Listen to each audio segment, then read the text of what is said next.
ஆண்டவராகிய இயேசு கிறிஸ்துவின் கிருபையும் சமாதானமும் உங்கள் அனைவரோடும் கூட என்றென்றைக்கும் இருப்பதாக. நான் உன்னை விட்டு விலகுவதும் இல்லை, உன்னை கைவிடுவதும் இல்லை என்று சொன்ன நமது ஆண்டவராகிய இயேசு கிறிஸ்து என்றென்றும் நம்மோடு கூட இருக்கிறார். சமாதானமாய் இருப்போம்.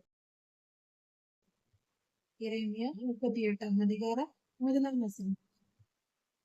மனித வாழ்க்கையில் பலவிதமான சம்பவங்கள் நடக்கின்றன.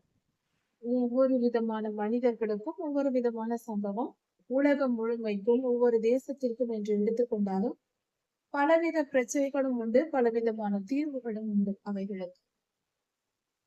ஆனால் நாம் ஒரு காரியத்தை நாம் தெரிந்து கொள்வோம். ஒரே ஒரு புத்தகம் ஒட்டுமொத்த மனித இனத்தின் ஆதி முதல் அந்தம் வரை எல்லா காலத்திற்கும் பொருந்தும்படியாக சகல பரிமாணங்களிலும் எல்லாவித தீர்வுகளையும் எழுதி நமக்கு வேதாகமத்தில் கொண்டு கொண்டிருக்கிறது. பரிசுத்த வேதாகமம் என்னும் பைபிளை ஒரே ஒரு புத்தகம். அதை படித்தால் வாழ்க்கையின் எல்லா பரிமாணங்களையும் நாம் அறிந்து கொள்ளலாம். எல்லா விதமான பிரச்சனைகளுக்கும் நம்மால் தீர்வு காண முடியும். முடியாத காரியம் என்று ஒன்றும் இல்லை. இது ஆச்சரியம் அளிக்கிறது. ஒரே ஒரு புத்தகத்தில் ஏதோ ஒரு கதை சொல்வது போல அன்று அது நடந்தது, இன்று இது நடந்தது என்று சொல்லப்பட்டிருக்கிறது. ஆனால் அதை படிக்கும் பொழுது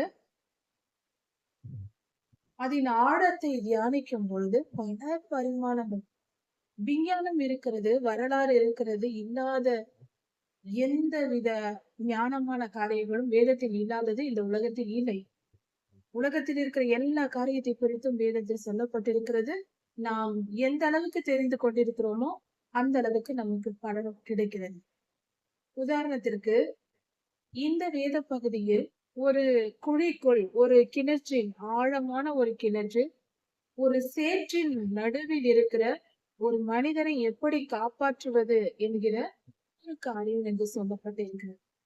ஆச்சரியமா இருக்கிறது. அந்த காலத்திலும் இவ்வளவு ஞானமாக செயல்பட்டு எரேமியா ஐயாவை காப்பாற்றி இருக்கிறார்.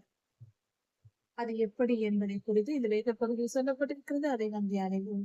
இதே போல எல்லாவித காரியங்களுக்கும், பிரச்சனைகளுக்கும், போராட்டங்களுக்கும் பதில்கள் வேதத்தில் இருக்கிறது. வேதத்தில் சொல்லப்படாத எந்த ஒரு காரியமும் நம் மனித வாழ்க்கையில் இல்லை. எல்லாவற்றிற்கும் பதில் இருக்கிறது.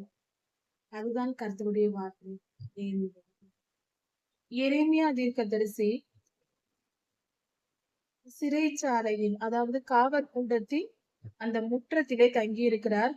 அங்கிருக்கிற ஜனங்களிடத்தில் பேசிக் கொண்டிருக்கிறார். அங்கிருக்கிறவர்களோடு பேசிக் கொண்டிருக்கிறார். என்ன சொல்லுகிறார் என்றால், கல்தேயர்கள் வந்து எருசலேமை பிடிக்கப் போகிறார்கள். இந்த சமயத்தில் அவர்களோடு போய் விடுகிறவர்களே காப்பாற்றப்படுவார்கள். அவர்களோடு போகாமல், சிறைப்பிடிக்க வந்தவர்களிடத்தில் போகாமல் இங்கேயே இருப்போம் என்று எதிர்த்து போராடி கொண்டிருந்தால் பட்டயத்தாலும், பஞ்சத்தாலும், கொள்ளை நோயாலும் செத்து போவோம். இங்க இருக்கிற ஜனங்களுக்கு இதுதான் நேரிடும். கல்தையனோடு போய் விடுகிறவர்கள் உயிரோடு காப்பாற்றப்படுவார்கள். உயிராவது மிச்சம் இருக்கும், அங்கு போய்விடலாம் என்று எரேமியா கர்த்தர் சொன்ன வார்த்தையை சொல்லிக் கொண்டிருக்கிறார். கல்தையரோடு புறப்பட்டு போய் விடுகிறவர்களுக்கு அவர்கள் உயிர் அவர்களுக்கு கொள்ளை பொருளாய் கிடைக்கிறது, அவர்கள் உயிர் காப்பாற்றப்படுகிறது என்று எரேமியா சொல்லுகிறார். அதனால் எல்லோரும் போய்விடுங்கள், அதுதான் உங்களுக்கு நல்லது என்று எரேமியா சொல்லிக் கொண்டிருக்கிறார்.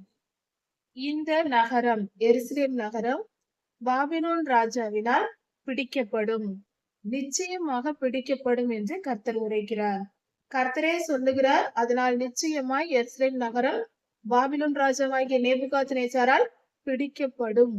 இது நிச்சயமாய் நடக்கும் என்று உறுதிப்பட எரேமியா சொல்லுகிறார் அந்த ஜனங்களிடத்தில். இப்படி அவர் சொல்லிக் கொண்டிருப்பதை 4 பேர் அங்கிருந்து கேட்டுக்கொண்டிருந்தார்கள். செப்பத்தியா, கெதலியா, யூகால், பஸ்கூர் என்னும் 4 பேர் இந்த செய்தியை கேட்டுக்கொண்டிருந்தார்கள். எரேமியா பொது ஜனங்களிடத்தில் பேசுவதை. இதை கேட்டுக்கொண்டிருந்த அவர்கள் போய் பிரபுக்களிடத்தில் சொல்லிவிட்டார்கள். அதாவது எரேமியா பேசிக் கொண்டிருந்ததை, கர்த்தருடைய வார்த்தையை தான் அவர் சொன்னார். அவர் ஒரு தவறும் செய்யவில்லை. ஜனங்களிடத்தில் பேசிக் கொண்டிருந்தார். அதை போய் இந்த 4 பேரும் போய் பிரபுக்களிடத்தில் சொல்லிவிட்டார்கள். பிரபுக்கள் ராஜாவை நோக்கி போய் பேசுகிறார்கள். ராஜாவின் இடத்தில் பேசுகிறார்கள். இந்த எரேமியா தீர்க்கதரிசியை கொன்று போடுங்கள், நீர் கொன்று போட கட்டளை கொடுங்கள், எரேமியாவை கொல்ல கட்டளை கொடுங்கள். ஏனென்றால் இப்படிப்பட்ட நல்ல வார்த்தைகளை சொல்லாமல் தீய வார்த்தைகளையே சொல்லிக் கொண்டிருக்கிறார் இந்த தீர்க்கதரிசி. அதாவது ஜனங்களை நல்ல வார்த்தை சொல்லி உற்சாகப்படுத்துவதை விட்டுவிட்டு, இப்படி நீங்கள் கல்தையரால் பிடிக்கப்பட்டு போவீர்கள், போய்விடுங்கள், இங்கே இருந்தால் கொல்லப்படுவீர்கள் என்று இப்படிப்பட்ட வார்த்தைகளை சொல்லிக் கொண்டிருக்கிறார். அதனால் எரேமியா கொல்லப்பட வேண்டும் என்று பிரபுக்கள் எல்லாம் சேர்ந்து கொண்டு ராஜாவை வலியுறுத்துகிறார்கள். பிரபுக்கள் என்றால் இன்றைய காலத்தில் மந்திரிகள், கலெக்டர்கள் போன்றவர்கள், மந்திரிகள், எம்எல்ஏக்கள் போன்றவர்கள் ராஜாவை, சீஃப் மினிஸ்டரையோ அல்லது பிரைம் மினிஸ்டரையோ கட்டாயப்படுத்தினால் அவர்கள் அதை செய்தாக வேண்டிய நிலை ஏற்படும். அப்படிதான் இங்கு நடக்கிறது. பிரபுக்கள் எல்லாம் சேர்ந்து கொண்டு ராஜாவை வற்புறுத்துகிறார்கள், உண்மையை சொல்லும் தீர்க்கதரிசியை கொள்வதற்கு.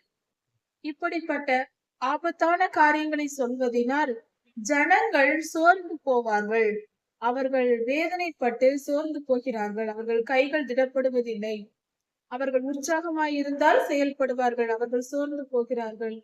இதனால் இப்படி செய்யுங்கள் என்று ராஜாவை வற்புறுத்துகிறார்கள் எரேமியாவை கொல்வதற்கு. நம் ஜனங்களின், இந்த ஜனங்களுடைய நன்மையை தேடாமல் இந்த தீர்க்கதரிசி எப்பயும் கேட்டையே தேடிக்கொண்டிருக்கிறார். இந்த ஜனங்களுக்கு என்ன கேடு வரும் என்பது அதையே சொல்லிக் கொண்டிருக்கிறார். நல்ல வார்த்தையே சொல்வதில்லை, நல்லதையே தேடுவதில்லை என்று எரேமியா ஐயாவின் பேரில் குற்றம் சுமத்துகிறார்கள். இவர்கள் பாவம் செய்து கர்த்தருடைய நியாயத்தீர்ப்பை பெறுவது இவர்கள். ஆனால் பழி எரேமியா ஐயாவின் மேல் வருகிறது. இந்த காலங்களில் இருக்கிற அரசாங்கத்தின் நிலை போலதான் அன்றும் இருந்திருக்கிறது. அதிகாரம் என்றால் அப்படிதான் எல்லா காலத்திலும். எம்எல்ஏக்களும் மந்திரிகளும் எதை எல்லாரும் சேர்ந்து கட்டாயப்படுத்தினால் முதலமைச்சர் அல்லது பிரதம மந்திரியா இருப்பவர்கள் அந்த விஷயங்களை கேட்டுதான் ஆக வேண்டிய நிர்பந்தம் ஏற்படுகிறது. அது போல நிர்பந்தப்படுத்துகிறார்கள். சிதேக்கியா ராஜாவை நிர்பந்தப்படுத்துகிறார்கள், அதாவது மந்திரிகளும் எம்எல்ஏக்களும் சேர்ந்து. இப்படிப்பட்ட ஒரு சூழ்நிலை அங்கே ஏற்படுகிறது. அதாவது எரேமியா ஐயாவை கொன்றுவிட வேண்டும் என்று வற்புறுத்துகிறார்கள். இதே நிலைதான் ஆண்டவராகிய இயேசு கிறிஸ்துவுக்கும் வந்தது.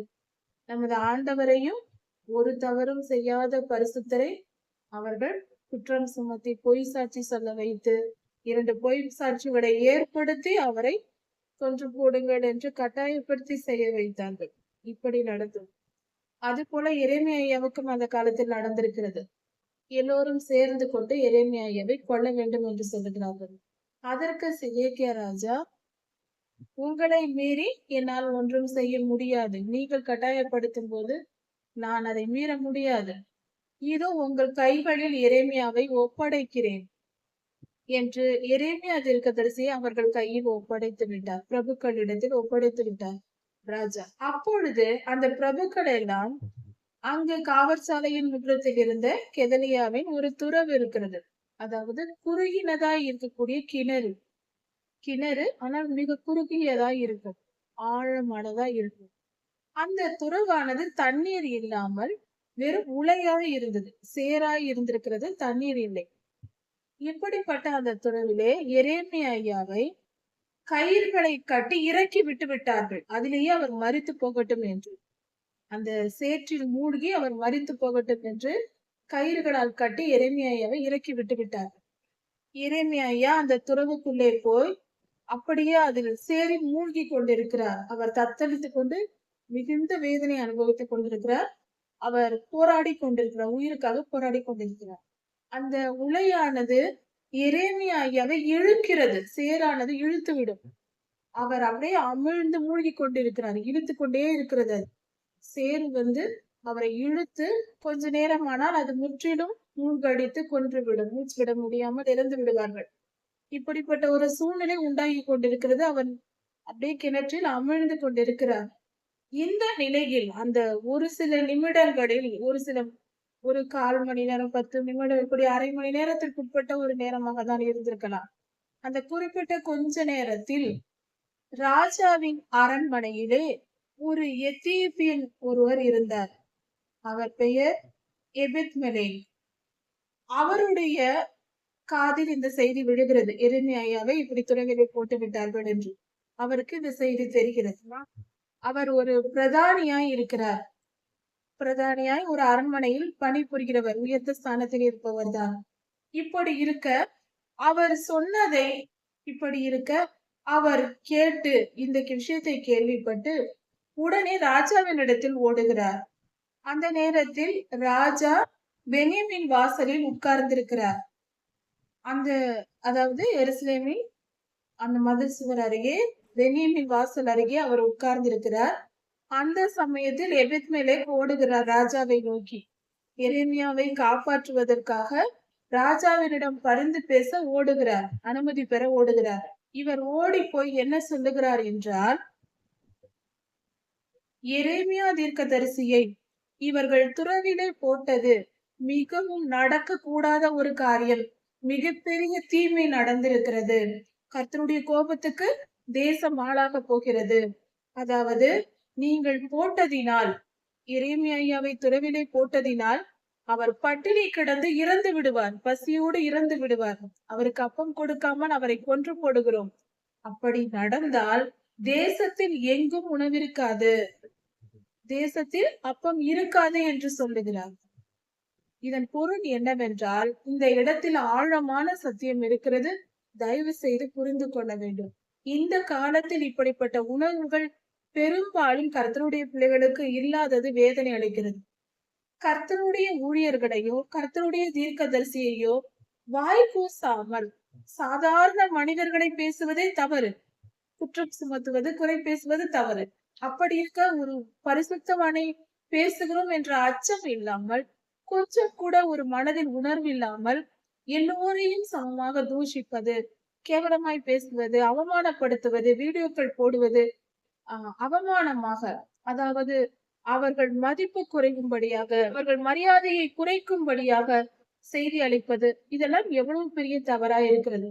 முக்கியமாக கர்த்தருடைய ஊழியர்களை தூஷிப்பது, திருச்சபைகளில் தூஷிப்பது, வீடியோக்களில் சோசியல் மீடியாவில் தூஷிப்பது, பலர் முன்பாக தவறாய் பேசுவது, இதெல்லாம் துணிந்து செய்கிறார்கள். கொஞ்சம் கூட உணர்வில்லை.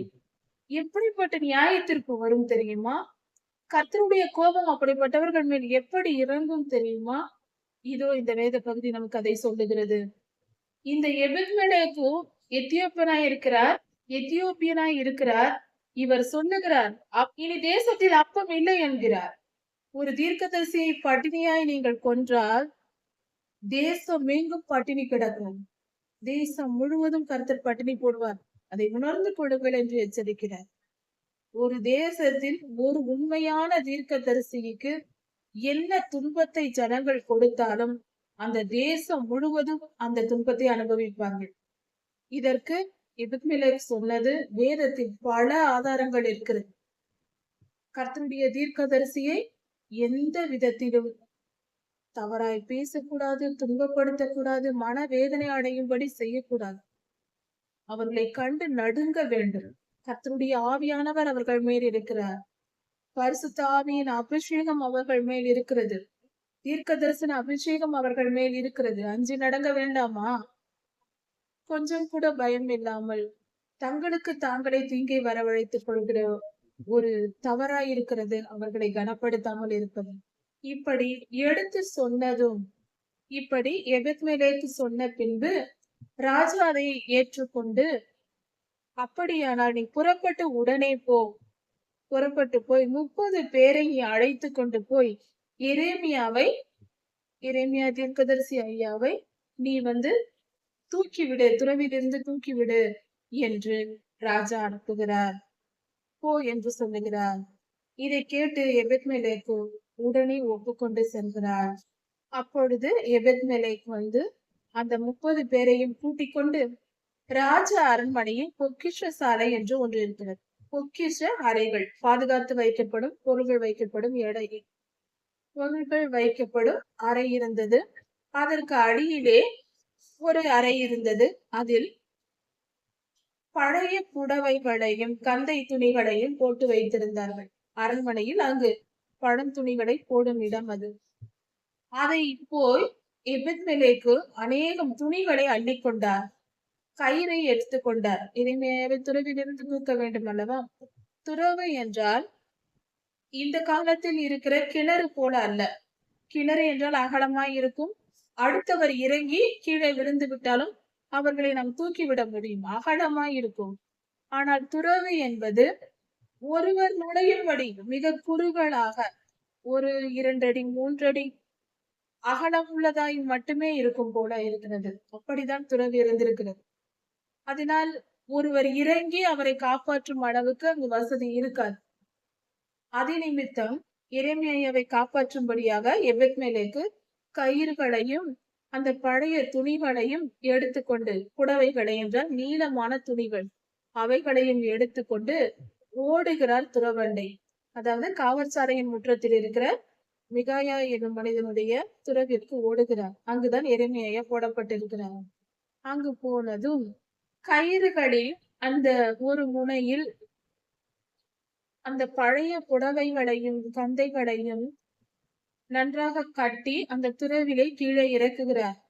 எபெத்மெலேக்கும் கயிற்றின் வழியாக கீழே இறக்கி எரேமியாவினிடத்தில் பேசுகிறார். அந்த புடவைகளை எல்லாம் உங்கள் கைகளின் இடுக்குகளில் வைத்துக் கொள்ளுங்கள் என்று சொல்லுகிறார். 2 கைகளுக்கும் இடையே அந்த துணியை சொருகிக் கொள்ளுங்கள் என்று சொல்லுகிறார். அதாவது 2 கைகளுக்கும் இடையில் அந்த பழந்துணிகளை அவர் சுற்றி கொள்வதும் போது மாட்டிக்கொள்ளும் பொழுது அவருடைய சரீரம் பாதிக்கப்படாத படிக்கு கழுத்தை பிடித்தோ காலை பிடித்தோ தூக்க முடியாது, பாதிக்கப்படும் என்பதனால் அவர் கைகளில் எடுக்கும். இன்றும் கூட சிறு குழந்தைகளை அப்படி தூக்குவார்கள்.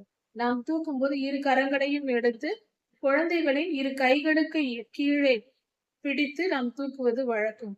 அதே போல ஒரு குழந்தையை தூக்குவது போலவே எபெத்மெலேக்கு சொல்லுகிறார் எரேமியாவினிடத்தில்.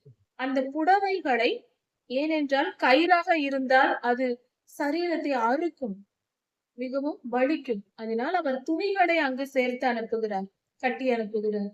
அந்த திடமான அதிகமான துணிகளை சேர்த்து அனுப்பும் பொழுது அதை அவர் மாட்டிக்கொள்கிறார். எரேமியாவை மாட்டிக்கொள்ளும்படி எபெத்மெலேக்கு சொல்லுகிறார். அதன்படியே அந்த துணிகளை எரேமியா தன் கைகளின் இடுக்குகளில் கைக்கு கீழாக மாட்டிக்கொள்கிறார். அப்பொழுது இவர்கள் மேலிருந்து அந்த 30 பேரோடும் போயிருந்தார் அல்லவா, எல்லாருமாய் சேர்ந்து அந்த கயிறுகளை இழுக்கிறார்கள். இன்னொரு காரியம் என்னவென்றால், அப்படி கயிறை கட்டி வெறும் கயிறு அனுப்பி இருந்தால் எரேமியாவின் சுற்றிலும் இருந்த அந்த சுவர், அந்த துறவின் சுவர் எல்லாம் அவர் சரீரத்தை கிழித்திருக்கும். அதனால்தான் இவர் துணிகளை, அதிகமான துணிகளை எடுத்து போய் அதை தன் சரீரத்தை, எரேமியாவின் சரீரம் முழுவதும் சுற்றும்படி செய்திருக்கிறார், சுற்றி கொள்ளும்படி.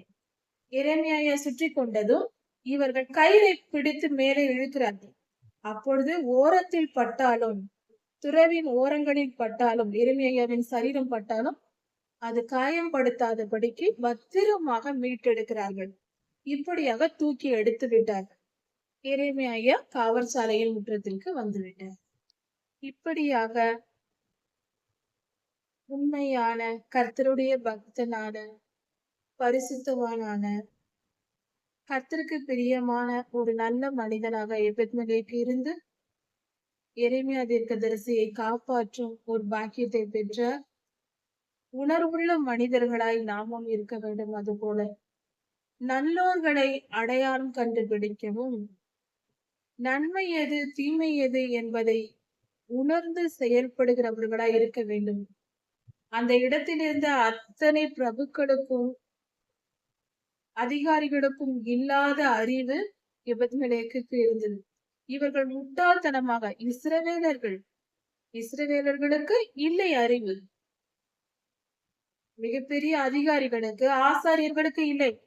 வேதத்தை தியானிக்கிற இவர்கள் முட்டாள்தனமாய் நடக்கிறார்கள். ஆனால் அந்நியனாயிருந்த அந்த மனிதன் எபெத்மெலேக்கு, அவர் எத்தியோப்பியனாய் இருக்கிறார், இஸ்ரவேலரே அல்ல.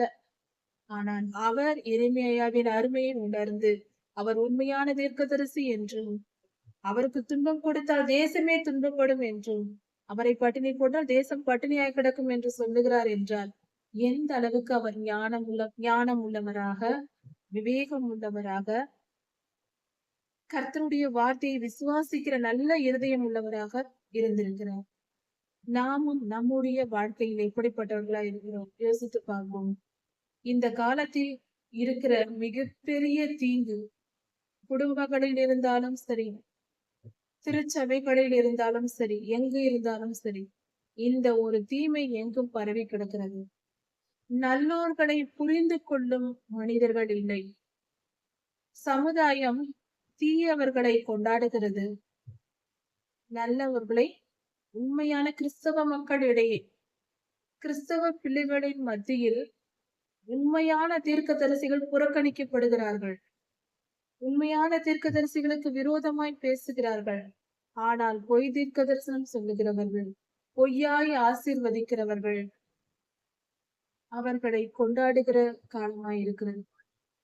ஆசீர்வாதம் என்பது உண்மையான ஊழியர்கள் சொன்னால் அது நிச்சயம் நடக்கும். அது தேவை. எல்லோருக்கும் ஆசீர்வாதம் தேவை.